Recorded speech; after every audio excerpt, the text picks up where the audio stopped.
please subscribe and don't forget to press the bell icon to get notified whenever we upload a new video. To look at the rates, and before that we will have to look at another very important result that came in yesterday. At one point the stock was the cynosure of all eyes, but has since seen hard days. Wockhardt, for the Q1 itself, it has seen an improvement in operational performance, but the overall earnings are still belabored, still weak. Habil Khorakiwala, founder, chairman and group CEO of Wockhardt, joins us now. Good morning, Mr. Khorakiwala. Thank you very much for joining us. Well, first up, if you can take us through what drove the revenue growth. 13% is a fairly decent number. What drove earnings this quarter? Yeah, I think it was a reasonably a good quarter, 13% growth. Our India business grew by about 30%. There are two reasons for this. One was that last year we had a little impact because of GST. But more importantly, I think in real terms also we showed growth. We also have established a focused leadership for India business with one Dr. Vijesh Gupta joining as president. So that was a reason by which India has grown and will continue to do well. The other is for the US market, we had out-licensed some of the product with third-party manufacturing, and that started coming in and it showed a decent growth of 20%. So these are two businesses which has contributed to our growth. Mr. Khorakiwala, good morning and thank you for joining us. The US business grew 20% year on year. You said it was mainly third-party manufacturing products that did well. Can you provide more details, and is that a sustainable run rate, the 20% growth rate there?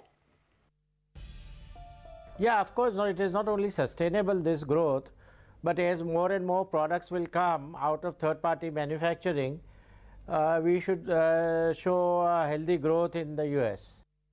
Mr. Khorakiwala, good morning. So again, for India also, the 30% growth was because of low base. What's the guidance for FY19? So our normal growth should be around double-digit growth. So about 12 to 15% would be a normal growth in the coming quarters. Okay. Well, just to point out, 68.91 on the rupee. Just keep an eye over there. 69.10 has been visited before. Not a worrisome number. One would want it to depreciate a little more. Well, Mr. Khorakiwala, you know, your company reported an EBITDA profit at the EBITDA level this quarter. What kind of cost containment measures have you been taking? There are multiple reasons for this. One was our gross margin improved by 1.5%, and that contributed to a better result. Second, I think we are having a comprehensive cost management measure. We also have taken the use of Accenture to do this, and all these where we have brought down our operating cost, and you once saw a positive EBITDA this quarter, and I believe that it will be not only sustainable but it will improve in the quarters to come. So what is your guidance both on, you know, an EBITDA as well as what kind of absolute margins you can do in FY19? I would not like to give a guidance, but our gross margin is now currently at around 58%, and we believe it will be maintained compared to last year about 55–56%. Okay, you started a new facility in Dubai. Are all the approvals in place? See, this is a new facility which we have created for at Dubai, which is mainly going to deal with new drugs, which are under various stages of development in clinical trial phase 3. Along with the filing of completion on phase 3, we have to file the details of manufacturing with the stability and other data. So it will get approved after the clinical trial is submitted sometime in early 20, and thereafter it will be commissioned. Okay, what's the update on the drug under development? I think it's WCK 5222. Will it?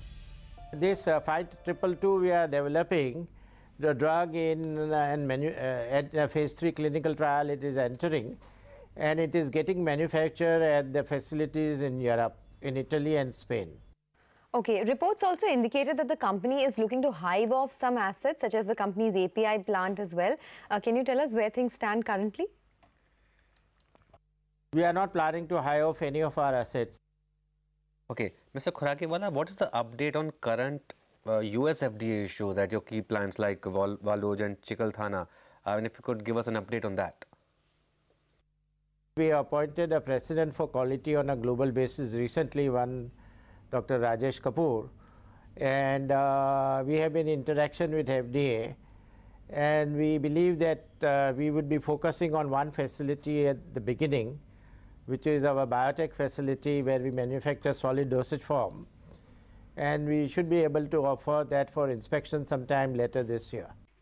Which is this plant you're referring to, the biotech facility? This is a biotech facility at Waloj facility where we manufacture solid dosage form. And when do you expect the re-inspection? We are planning to offer this by end of this year. And has the company closed operations at any of the facilities, you know, as it might be better to shut if you are going to remediate?